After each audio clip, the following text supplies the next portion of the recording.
அனைவருக்கும் இனிய மாலை வணக்கம். 2026 சட்டமன்ற தேர்தல் திருவிழான்னு இருக்காங்க. ஏன்னா அங்கங்க கூடி கும்மி அடிச்சு கூழ் ஊத்திக்கிட்டு இருக்காங்க. அதனால இது தேர்தல் திருவிழா. சரி, தேர்தல் வந்தா என்ன பண்ணணும் அப்படிங்கிறதுக்கு முன் உதாரணமா முதல் ஆளா களத்தில் இறங்கியது நாம் தமிழர் கட்சி. 234 தொகுதிகளிலும் தனித்தே களம் காண்கிறது. தனித்தே களம் காண்கிறதுக்கு ஒரு தைரியம் வேணும். அந்த தைரியம் என் அண்ணன் செந்தமிழன் சீமானுக்கு மட்டும்தான் இருக்கு இந்த இந்திய நிலப்பரப்பிலேயே. மிச்ச பேர்லாம் பாருங்க, எல்லாரும் கட்சி ஆரம்பிச்சிருப்பா. கட்சி ஆரம்பிச்ச அத்தனை பேருக்கும் என்ன நோக்கம்? ஒன்று சமூகம் சார்ந்து ஆரம்பிச்சிருப்பாங்க, இல்லை தான் சார்ந்து இருக்கக்கூடிய மார்க்கம் சார்ந்து ஆரம்பிச்சிருப்பாங்க. எதுக்கு? அதனுடைய பிரதிநிதித்துவம். சொந்த சின்னத்துல கூட இன்னைக்கு ஒருத்தனுக்கு போட்டியிட முடியல. திராவிடம் எல்லாத்தையும் முழுங்கிருச்சு. அதிமுகவோட கூட்டணி போல பல கட்சி ரெட்டலை சின்னத்துல தான் நிக்கணும். திமுகவோட கூட்டணி போற பல கட்சி சூரியன்ல தான் நிக்கணும். உள்ளேயும், அதாவது வெளியையும் சொல்ல முடியாம உள்ளேயும் காட்டிக்க முடியாம புழுங்கி நிக்கிற கட்சிகள் யார் தெரியுமா? இந்த மண்ணில் நாங்க தான் மாற்றத்துக்காக அப்படின்னு சொல்லி வந்தவங்க, நாங்க தான் தமிழ் தேசியம்னு சொல்லி வந்தவங்க. அவங்க நிலைமையில உண்மையிலே இன்னைக்கு நினைச்சு பார்க்கும்போது ரொம்ப வேதனையா இருக்கு. சீட்டு ஜெயிக்க வேண்டாம், எம்பி இருக்க வேண்டாம், எம்எல்ஏ இருக்க வேண்டாம். ஆனா எங்களுக்கு இன்னைக்கு பெருமையா இருக்கு. ஏன் இவங்கள மாதிரி போய் எங்களை அடமான வைக்காத ஒரு ஆண்மை உள்ள மகனிடத்தை நாங்கள் தம்பி தங்கைகளாக நிற்கிறோம். எங்க அண்ணன் திருமாவளவனுக்கெல்லாம் என்ன வந்துச்சு? தேமுதிக அதெல்லாம் எங்க இருந்துச்சுன்னே தெரியல. வெளியில சொன்னா வெக்கக்கேடு. இந்த சிவாஜி கிருஷ்ணமூர்த்தின்னு ஒருத்தர் இருக்காப்ல, ஆக சிறந்த பேச்சாளர், கருப்பா இருந்தாலும் கருத்தா பேசுவாப்ல. அப்படி ஒரு கருத்துனா கருத்து. மேடை ஏறிட்டாப்லன்னா பாத்துக்கோங்க, விசில் பறக்கும்.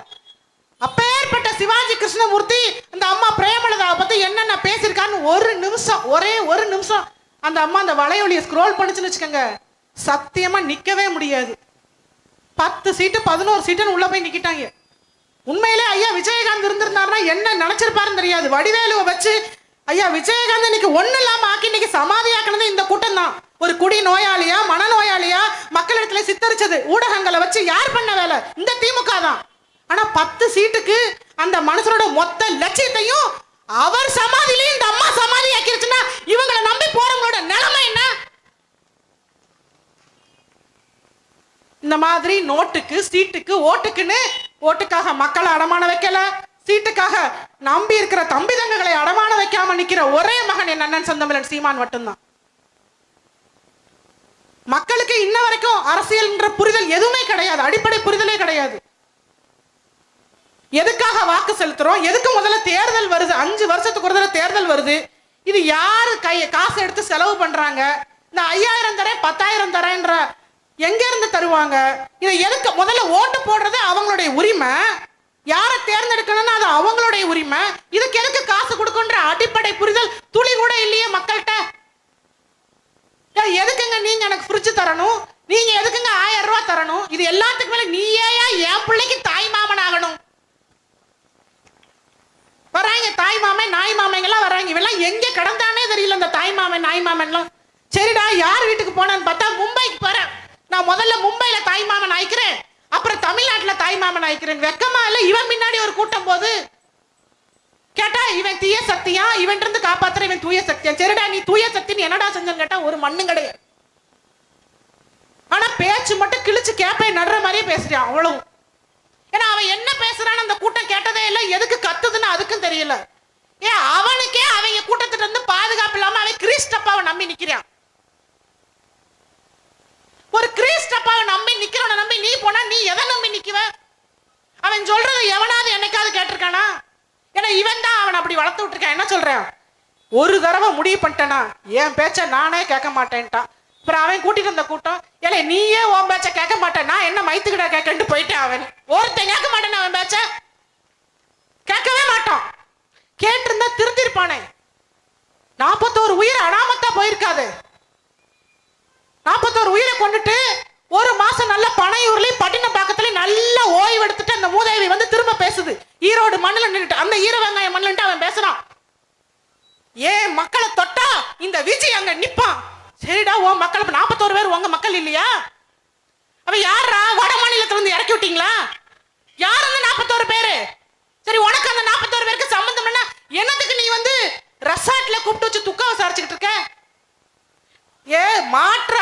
இருக்குன்னு சொல்லிட்டு வந்துட்டான்.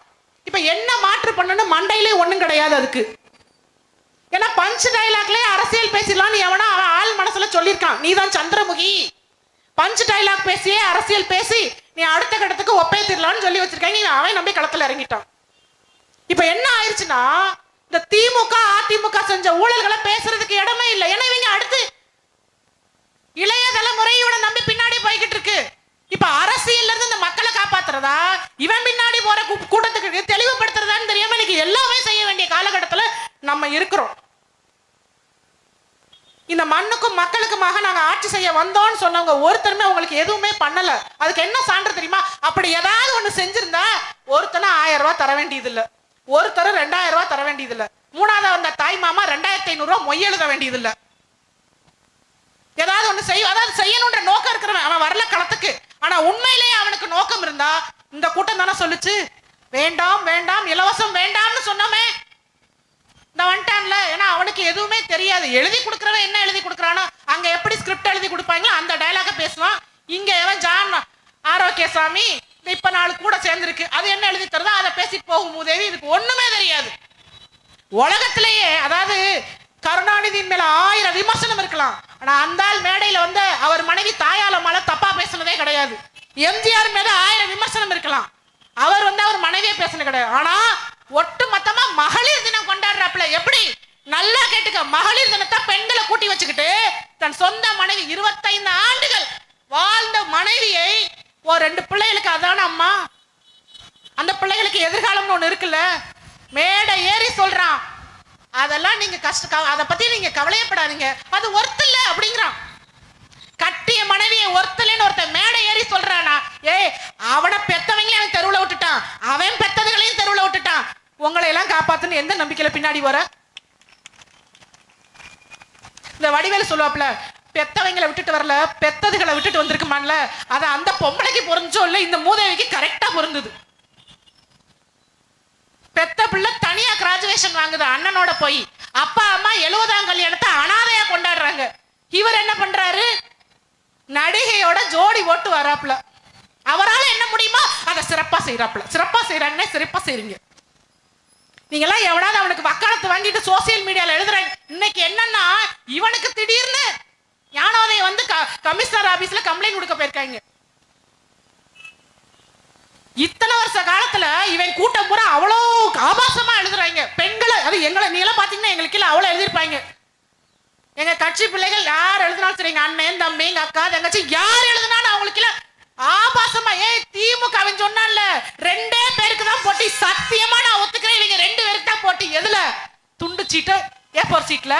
ஆபாசமா நீ நல்லா பேசுறியா, உன்னை விட அதிகமா நான் எழுதுறேன்னா போட்டி ஓட்டு எழுதுறதுல திமுகக்கும் தாவேக்காவும் தான் போட்டி. மக்களை காப்பாத்துறதுல நினைச்சு போனா மண்ணா போயிருவேன். இந்த போனாங்க இல்ல கரூர்ல நல்லா வச்சிருக்காங்கடா பேரு, இவனுக்கு ஜனநாயகம் இல்லையா, பிணநாயகன். போராடம்லாம் போன விழுகுது, எல்லா வீட்லயும் இளவு விழுகுது. தயவு செய்து இவனை ஊர் பக்கம்ல விட்டுறாதீங்க. திருச்சி கிழக்கு ஜாக்கிரதை, மண்டை பத்திரமாங்கல்ல, திருச்சி கிழக்கு பத்திரம், பெரம்பூர் பத்திரம், பி கேர்ஃபுல்ன்ற மாதிரி இருக்கு நிலைமை. ஊருக்குள்ள விட்டுறாதீங்கப்பா. நம்ம வீட்டு பிள்ளையெல்லாம் பாவம், நல்லா இருக்கணும். என்ன சாதிச்சுட்டான்னு இவனுக்கு பின்னாடி போறீங்க. இன்னும் 2 கட்சிக்கு என்னென்ன போட்டி தெரியுமா? ஏற்கனவே முதலமைச்சர் வேட்பாளர் எங்க ஐயா ஸ்டாலினா இல்ல அவர் மகனான்னு தெரியாது, இருந்தாலும் நான் சொல்ல வேண்டிய கடமை. அடுத்தது அவர் தான் சீட்டு பிடிச்சி வச்சிருக்காப்ல, இல்ல அவங்க அப்பா பிடிச்சி வச்சுட்டு போன மாதிரியே உதயநிதிக்கு இவங்க அப்பா பேபி சீட்டு போட்டு பக்கத்திலே உட்கார்ந்துருக்காரு. பஞ்ச் டைலாக் பேசுறவனா பால்டாயில் பார்ட்டியா, இதுதான் இன்னைக்கு போட்டின்னு அவங்களே பேசிட்டு நிக்கிறாங்க. யாரை தேர்ந்தெடுக்க போறீங்க? 5 வருஷம் ஆச்சு. ஒரு எம்எல்ஏ தொகுதி பக்கம் வாரத்துல ஒரு தடவை, மாசத்துல ஒரு தடவை, வருஷத்துல ஒரு தடவை எட்டி பார்த்திருப்பாங்க. திருச்சியை நோக்கி அவ்வளவு பேர் வந்து மாநாடு நடத்தினாங்கல்ல. திருச்சி என்றால் திருப்பம். ஆஹா, அந்த வகையில திருப்பம் ஏற்பட்டு ஒட்டுமொத்த தமிழ்நாட்டையும் மீண்டும் எங்கள் பக்கமே திரும்ப வைப்போன்னு பேசிட்டு போனார்ல எங்க ஐயா ஸ்டாலின். திருச்சியோட ஒரு நிலவரம் இந்த சுத்தி பாருங்க. சாலை வசதிங்கிறது அடிப்படை வசதி. சூடு சொர்ணம் உள்ளவங்க இந்த ஆட்டோல எல்லாம் எங்க ஐயா நேரு படத்தை ஒட்டிட்டு போறவங்க, எங்க அண்ணன் அன்பில் மகேஷ் படத்தை ஒட்டிட்டு போவீங்கல்ல, உங்களை கேட்கிறேன் நானு. ஆட்டோல ஒட்டிட்டு போறீங்கல்ல, ஹெல்மெட் போடலைன்னா பிடிக்கிறாங்க, 4 பேருக்கு மேல எத்தனா பிடிக்கிறாங்கல்ல. சாலை வசதி சரியில்லையே, ரோடு டாக்ஸ்னு ஒண்ணு வாங்குறீங்களே, எந்த ரோடு போட்டீங்க? ஐயா, ரோடு போடுறதுக்கு தான் டாக்ஸ் வாங்கணும், ரோட்ல ஒட்டு போடுறதுக்குலாம் டாக்ஸ் வாங்கக்கூடாது. ஒட்டு போட்ட ரோடுக்கு டாக்ஸ். இந்த ஒட்டு போட்ட ரோட்டுக்கு டாக்ஸ் கட்டிட்டு கம்பீரமா ஐயா நேருடைய படத்தை வச்சுட்டு போறவங்க 207 அரசு பள்ளிகளை மூடிட்டு இங்க ஒரு மந்திரி, நகர்ப்புற வளர்ச்சித்துறை அமைச்சர். இந்த நகர்ப்புறத்தை பாருங்க, எது வளர்ச்சி அடைஞ்சிருக்குன்னு ஒரு வார்த்தை. எல்லா இடத்துலயும் போக்குவரத்து நெரிசல். இந்த போக்குவரத்து நெரிசலை கட்டுப்படுத்துறதுக்கு இங்க இருந்த இந்த மந்திரி எடுத்த நடவடிக்கை என்ன? ரொம்ப வேண்டாம், ஒட்டுமொத்த திருச்சிக்கு வேண்டாம், நீங்க உட்கார்ந்துருக்க இந்த உறையூருக்கு என்ன பண்ணீங்க? இந்த மேற்கு தொகுதியில இருக்கிறதுல ரொம்ப திருச்சிலேயே மோசமா இருக்கிற தொகுதி எனக்கு தெரிஞ்சுதான். நகர்ப்புறத்தில் இருக்கக்கூடிய ஒரு பகுதியில ஒரு சாலை வசதி கூட செஞ்சு கொடுக்கல. ஒட்டு போட்ட ரோடு, குடி தண்ணீர் வசதி கிடையாது, பாதாள சாக்கடை இன்னும் எந்த பகுதியிலும் முழுமை அடையல. ஆனா அடிப்படை வசதிகள் எதுவுமே முழுமை அடையல. ஆனா அடுத்த கட்டத்துக்கு போயிருவாங்க. எதுக்கு? கமிஷன் வரணும். ஏன்னா தேரால் கமிஷன் பாய்ஸ். என்ன திட்டம்? மெட்ரோ. திருச்சிக்கு மெட்ரோ ரயில் வரணுமா? ஐயா, போறதுக்கு ஒரு அடிப்படை சாலை வசதியை தரமா செஞ்சு கொடுங்க. பாதாள சாக்கடைக்கு எல்லாத்தையும் வரி வாங்குறாங்க. ஆனா எந்த பகுதியில இன்னும் முழுமை அடையல. நாங்க இருக்கக்கூடிய திருவரங்கம் பகுதி மணல் கொள்ளை. இந்த ஆறுகளை தூர்வாருகிறோம், ஆறுகளை தூர்வாருறோம்னு கணக்கா எழுதுவாங்க. இங்க வாரினது பூரா ஆறுகளை தூர்வாரல, தூரோட வாடுற திட்டத்தை வச்சு அம்பிட்டு மண்ணையை அள்ளிட்டாங்க. ஆறுகளுக்கு உயிரோட்டமா இருந்த அந்த கரையில இருந்து பாதுகாப்பா இருக்கிறதே இந்த மணல் தான். அவையும் அள்ளிட்டா எங்க பகுதியில ஒண்ணுக்கும் வழி இல்லை. கர்நாடகாரன்ட்டு போய் ஒவ்வொரு வாட்டியும் மல்லு கட்டி நிக்கிற, காவிரி அணை கட்டிடுவேன், காவிரி அணை. அந்த தண்ணி ஒவ்வொரு வாட்டியும் அந்த மழைக்காலங்கள் வரும்போது அனாமத்தை போய் கடல்ல கலக்குது கொள்ளிடத்துல. எங்க அண்ணன் பழனி ஆண்டி ஜெயிச்சு தடுப்பணை கட்டுவோன்னு சொன்னாரு. தடுப்பணை கட்டினாரா அப்படின்னா ஐயோ பாவம், அவருக்கு ஏகப்பட்ட வேலை இருக்கு. அவரோட கஷ்டப்பட்டு கர்மாயப்பட்டு போராடி ஒரு கல்குவாரி எடுத்தார் மனுஷன். சம்பாதிக்க விடுறாங்களா? அதுல 1008 வழக்கு போட்டு விட்டுறீங்க. இந்த பத்திரிகைக்காரங்க அதுக்குள்ள வந்து போட்டோ எடுக்கிறீங்க, வீடியோ எடுக்கிறீங்க. மனுஷன் கோவப்பட்டு சும்மா 2 தட்டு தட்டுனா அதை பெருசா பேசிடுறீங்க. இதெல்லாம் ஒரு பெரிய வழக்கா? ஊருக்குள்ள எவ்வளவு பிரச்சனை இருக்கு, போய் அதை பாப்பீங்களா அப்படின்னு எங்க அண்ணன் பாட்டுக்கு திருவரங்கமாவது தொகுதியாவது நான் செஞ்ச நல்லதை பார்த்து இது வரைக்கும் ஓட்டு போட்டிருக்கீங்க. எதை பார்த்து ஓட்டு போட்டீங்க? கடை எந்த வேட்பாளராவது திமுக அதிமுக கும்பிடு ஓட்டியம்மா 5 வருஷத்துல நான் இதை செஞ்சிருக்கேன், இந்த திட்டங்கள் என்னால செய்ய முடியல, இதுக்கு நிதி வந்துச்சு, இதுக்கு நிதி வரல, எதையாவது ஒரு கருமத்தை சொல்லி தொலைலால? சொல்ல மாட்டாங்க. ஏன்னா சொல்றதுக்கு அப்படி எதுவுமே இல்ல. இருந்தாதானே சொல்றதுக்கு. வடிவேல் சொல்லப்பல வச்சுக்கிட்டா வஞ்சகம் பண்றேன் இல்லப்பா அப்படின்ற மாதிரிதான் நீங்க நிலைமை. ஆனாலும் என்ன சொல்லி ஓட்டு போடுவீங்க? இந்த கை சூரியனுக்கே போட்டு பழகிருச்சு, இந்த கை ரெட்டலுக்கே போட்டு பழகிருச்சு. ஆமா, இந்த கை வேற என்னத்துக்கு பழகுச்சு தெரியுமா? பல பெண்களை விதவையாக்கியது இந்த கைதான். போட்டு போட்டு பழகுச்சுல்ல. உங்கள் தலைமுறைகளை குடியாரர்களாக மாற்றியது உங்கள் கைதான், உங்கள் கைதான். உங்க கையை வச்சுதான் உங்க கண்ணை குத்திக்கிட்டு இருக்கா ஒவ்வொரு 5 வருஷத்துக்கு ஒரு தடவையும். ஆனா இது தெரியாம பெருமை, ஜெயிக்கிற கட்சிக்கு ஓட்டு போட்டல, திமுக ஜெயிச்சிச்சு, நான் திமுக தான் ஓட்டு போட்டேன், ஜெயிக்கிற கட்சிக்கு ஓட்டு போட்டோம். இந்த அலர்ஜிகள்ல 20 நாள்ல 8 பாலியல் குற்றங்களுக்கு மேல நடந்திருக்கு. லாக்அப் டெத் எண்ணில் அடங்காத அளவுக்கு போயிருக்கு. சட்ட ஒழுங்கு சந்தி சிரிக்குது. காவல் நிலையத்துல காவலர்களுக்கே பாதுகாப்பு கிடையாது. காலையில திருவரங்கத்துல எவ்வளவோ பிரச்சனைகள் இருக்கு. உளவுத்துறைன்னு ஒண்ணு இருக்கு, அவங்களோட வேலை என்னன்னு எனக்கு தெரியல. இந்த கூட்டம் நடந்தா கரெக்டா வந்து என்ன பேசுறோம் அப்படின்னு கோடிட்ட இடங்களை நிரப்புக மாதிரி எங்களை ஃபாலோ பண்ணி வழக்கு போடுறதுக்கு மட்டும்தான் உளவுத்துறை வேலை செய்யுமா? 6 மணிக்கு கடையை திறந்து வச்சு பிளாக்ல விக்கிறாங்க திருவரங்கத்துல, செக் போஸ்ட் பக்கத்துல. இதை பிடிக்கிறதுக்கு ஒரு உளவுத்துறை இல்ல. ஐயா, ஒரு விஷயத்தை கேட்டுக்கங்க, என்கிட்ட இது ஆதாரம் இருக்கு, ஆதாரத்தோட பேசுறேன். உங்க உளவுத்துறை ஊதியத்துக்காக வேலை பார்க்கும், நாங்க மக்கள் ராணுவம், நாங்களும் உளவுத்துறை வச்சிருக்கோம், நாங்க உணர்வுக்காக வேலை பார்க்கிறவங்க. எந்த உளவுத்துறை தீவிரமா வேலை பார்க்கணும் பாத்துக்கங்க. நாங்க ஏதோ சும்மா வந்தோம், உட்காந்தோம், மேடையை போட்டோம், பிளாக்ல விக்கிறாங்கன்னு போற போக்குல சொல்லிட்டு போல. ஆதாரத்தோட சொல்றோம். 6 மணிக்கு கடையை திறந்து வித்துக்கிட்டு இருக்காங்க பிளாக்ல. இதெல்லாம் உங்க உளவுத்துறை கண்களில் படாதா? ஒட்டு மொத்தமா மக்களுக்கு 1000 தரேன் 2000 இது மட்டுமே அரசியல் தீர்மானிச்சு வச்சுட்டு அது பின்னாடி ஓட விட்டுருக்காங்க. 1000 தரேன் 2000 தரேன். இன்னைக்கு முளைப்பாரி போடுறீங்கல்ல, இந்த முளைப்பாரி போடுறதுல மைக்ரோ கிரைன் சொல்லிட்டு அதுல 12,000 கோடி சந்தை மதிப்பு இருக்கு. இந்த பெண்களுக்கு 5000 தரேன்னு சொல்றல, ஒரு மாசம் கொடுக்கறல, அது எத்தனை கோடி வருது? அத்தனை கோடி அவங்களுக்கு வந்து குடு, பிரிச்சு குடு, தொழில் வாய்ப்பா குடு. போட்ட நான் கையேந்தல, நீ எனக்கு இலவசம் தரேன்னு சொல்ல வேண்டாம், பெருமையா சொல்லிட்டு போ. இவங்களுக்கு வேலை வாய்ப்பு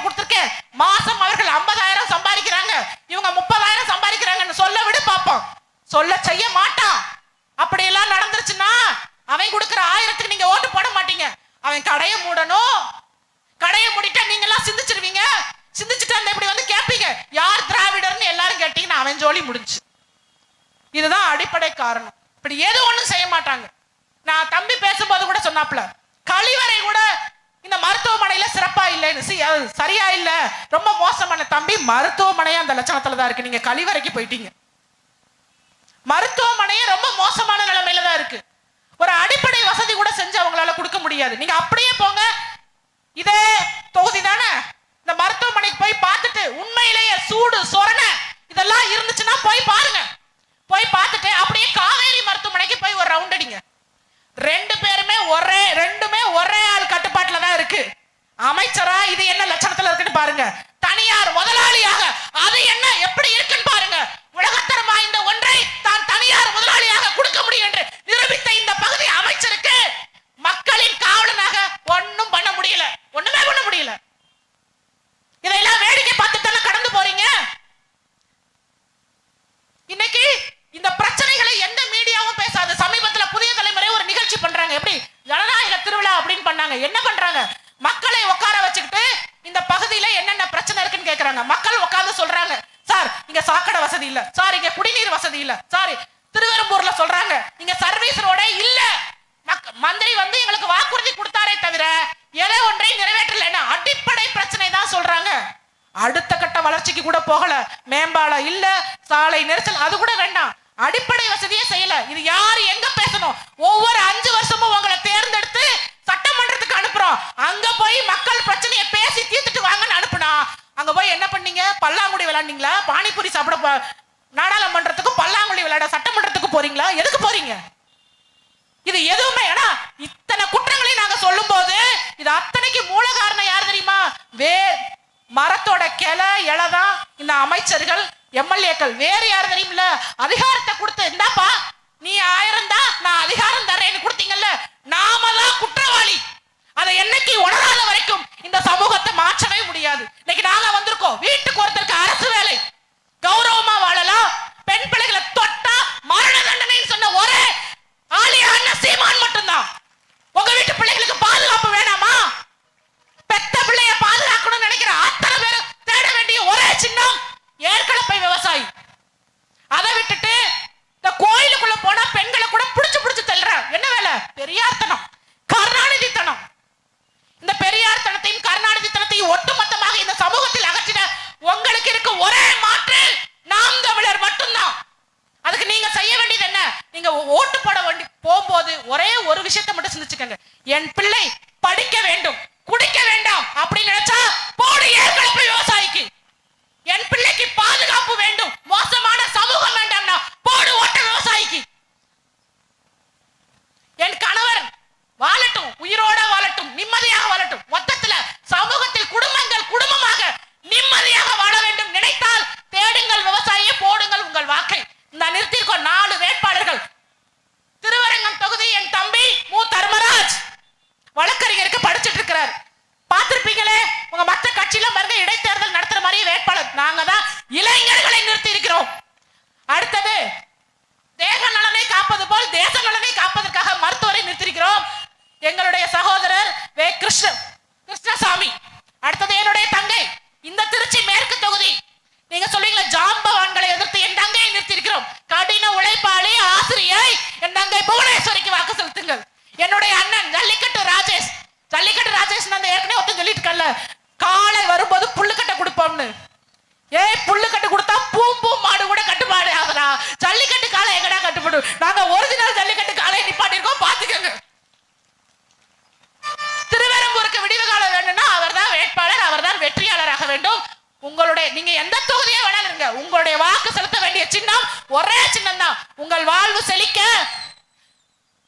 இங்க இருக்கக்கூடிய நிலங்களும் வளங்களும் களவு போகாம காப்பாற்றப்படுறதுக்கு ஒரே சின்னம் எங்கள் அண்ணனே ஏற்கனவே தூக்கி நிற்கிற ஏற்கனவே விவசாய சின்னத்திற்கு வாக்கு செலுத்தி இவர்கள் அனைவரையும் வெற்றி பெற செய்து சட்டமன்றத்துக்கு அனுப்ப வேண்டும் என்று தாழ்மையோடு எனது அருமை பெற்றோர்களை கேட்டுக்கொள்கிறேன். இலக்கு ஒன்றுதான், இனத்தின் விடுதலை. இனம் ஒன்றாவும், இலக்கை வென்றாவும். தமிழ் தாய் வாழ்க, தலைவர் பிரபாகரன் வாழ்க. நன்றி, வணக்கம். நாம் தமிழர்.